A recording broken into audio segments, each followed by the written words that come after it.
Hello and welcome to the tutorial for the 2022 OPI monitoring. This recording will cover the steps that you will take to complete a full case review in Oregon Access.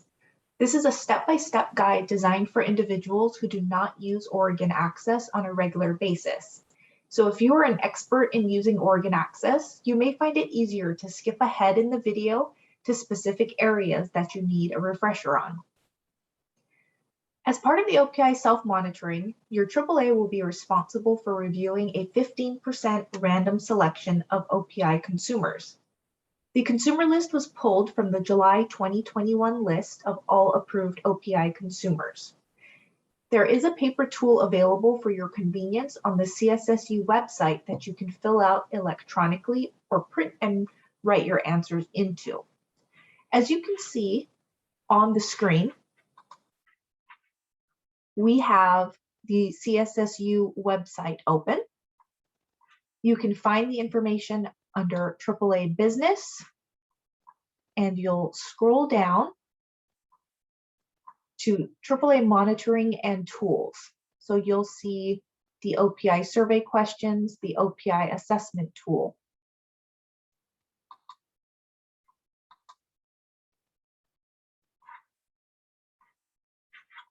So you'll see here that we have the full OPI assessment tool. And the second section goes into the OPI consumer review that's to be completed in SurveyMonkey. So this is the section that I'll be going over today. Please note that the tool should not be turned in with your review. It is a way for you to gather the necessary information that you will need to submit into SurveyMonkey. The reason that I provide the paper tool is because once you begin the survey in SurveyMonkey for each consumer, you will need to finish it at one time without interruptions. For the purposes of this training, due to confidentiality, you will not be seeing the steps in real time. We will be using screenshots of each section. So let's get started. The first thing that you will need to do is confirm that you can get into Oregon Access. So you'll see here the original screen. When you first open Oregon Access, you'll enter in your user ID, which is also known as your RACF ID, and your password. Once you're logged in, you will search for the consumer on the list that was sent to your agency by prime number or by their name. So on the main page, you'll click on Person Search. You will then enter the consumer's last name and first name or prime number and click on Search in CI.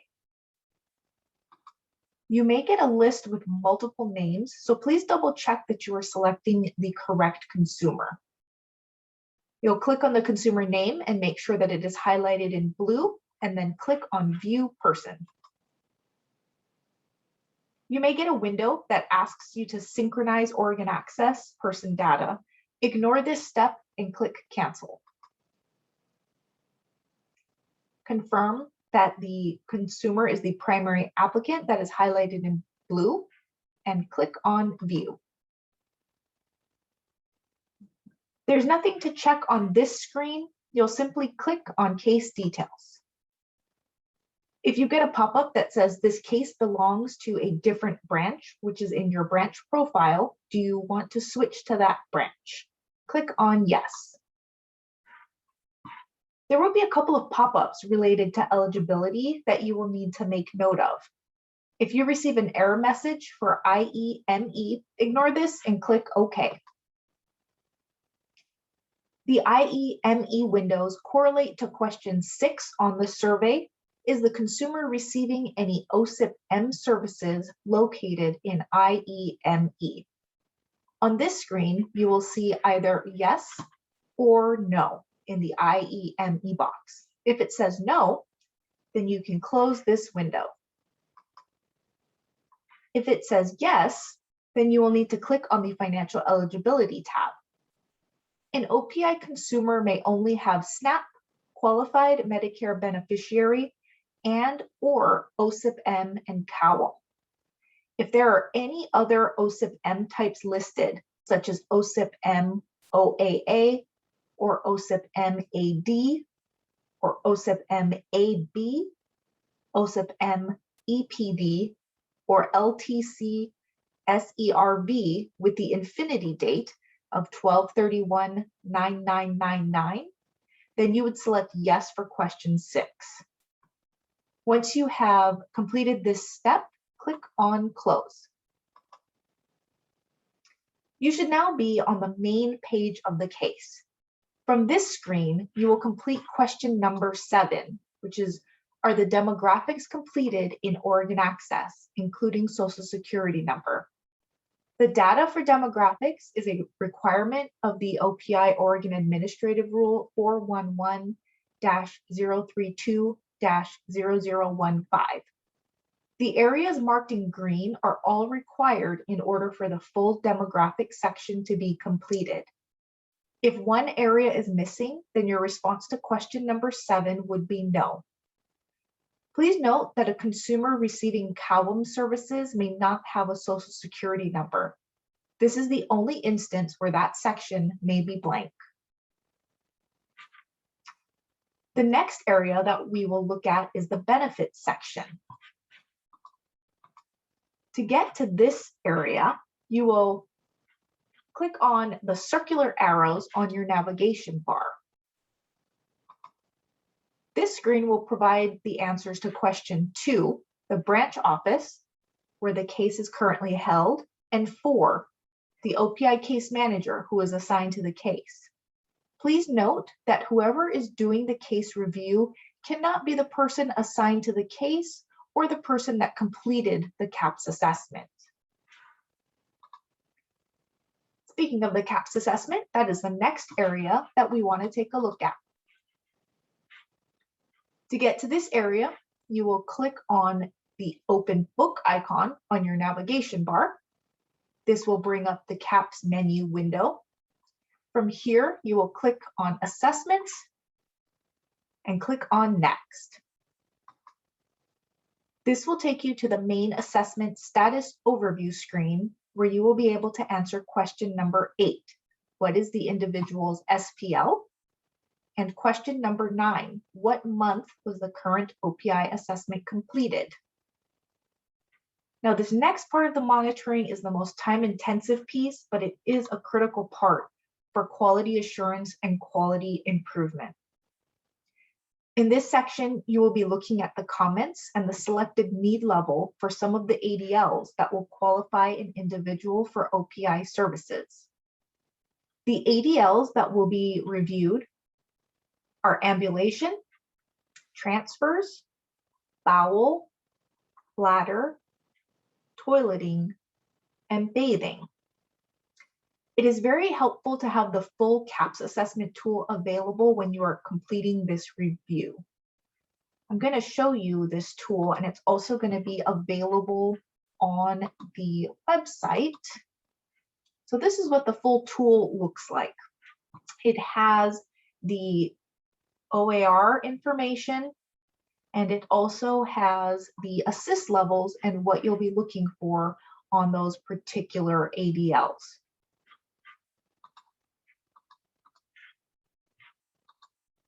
The easiest way to check these areas against the full assessment tool is to look at the CAHPS in the print view. From the existing screen, you'll click on the printer icon on your navigation bar. This new window will appear, and you will check the box to preview the 002N CAHPS 2 Assessment Summary form.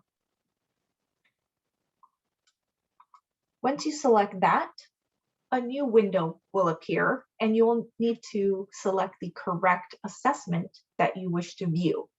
And for the monitoring, it should be the most recent CAHPS that was completed in either 2020 or 2021.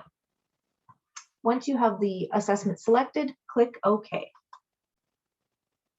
You'll be brought back to the previous screen, but now the preview button is available for you to select.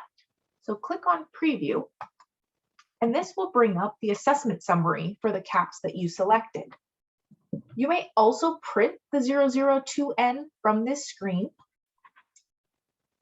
if you want a paper copy to work with. So this is the document. You'll just scroll through it, use the bar here on the side to scroll through to the different ADL questions. And you'll use this to complete questions 10, which asks, do the comments support the selected need for the following ADLs? Another helpful tool that I will reference, there is the website that will show a CAPS assessment comment examples. So this is also handy to have when you're reviewing this section so that you can base this against some comments that are good so you know what you're looking for. So after you've done question number 10 and looked at the comments to make sure they're all supported, we will move into the client details section to answer question 11, which is, does the consumer have at least one diagnosis on the diagnosis list in CAPS client details? In order to get to this area, you will click on the open book icon on your navigation bar. This will bring up the CAPS menu window where you will select client details and click next. The only area that needs to be completed for OPI is the Diagnosis tab. Click on Diagnosis and verify that there is at least one diagnosis listed. Question number 12 on the survey is optional, and it allows you to enter any comments that you have about the client detail section specific to this consumer. The next thing that will be reviewed is the narration. To get to this area, you'll click on the multi-window icon on your navigation bar. This will open up a new window with the case narrative. You can filter the dates here to narrow down the time frame to the month of the assessment in order to answer questions 13, 14, and 15. And that pertains to the narration that was done at the time of the last assessment or reassessment. From this screen, we'll want to take a look at the service plan. To do that, you'll click on the open book icon again on your navigation bar. This brings up the CAPS menu window. This time you're going to select service planning and click next. On this screen, you will need to ensure that you have the correct assessment selected here so the correct service plan is shown. To answer question 17, the paid OPI services in the service plan, you will look at the bottom part of the screen and select all of the services that are approved. So you'll want to be sure that these are listed, and there will be the option to scroll down if there are more than 2 services here. Questions 18, 19, and 20 involve a look back at the assessment to see if the service plan here matches up with the needs identified. For example, if a consumer needs assistance with bathing and mobility, do they have in-home care with a home care worker or with an agency listed on the service plan? The next area to navigate to is the service needs icon on the navigation bar. You get there by clicking on the smiley face icon, and this brings up a new window for you. And you'll want to click on the OAA service / FCSP tab all the way to the right. The list of services here should match up with the service plan that you just looked at. So this will provide you the answers for question 22. For question number 23, you'll highlight the service provider, in this example, personal care with Adams and Gray, and then click on qualifier units. This will open a new window, which will show you the units for OPI. So you'll see that OPI is highlighted here, and units are listed down here. On this screen, you just want to confirm that the units are being entered for each OPI service. When you're done, click on OK. The final section of the case monitoring review is a review of the forms. Your office may have an electronic filing system, a hard file, a desk file, or a file by many other names. Please review the file to ensure that all of the required forms are included in order to answer questions 25 through 29. This completes the walkthrough on how to do a case review for the 2022 OPI monitoring. Please reach out if you have any questions as you begin your case reviews. Thank you for all that you do every day for our communities.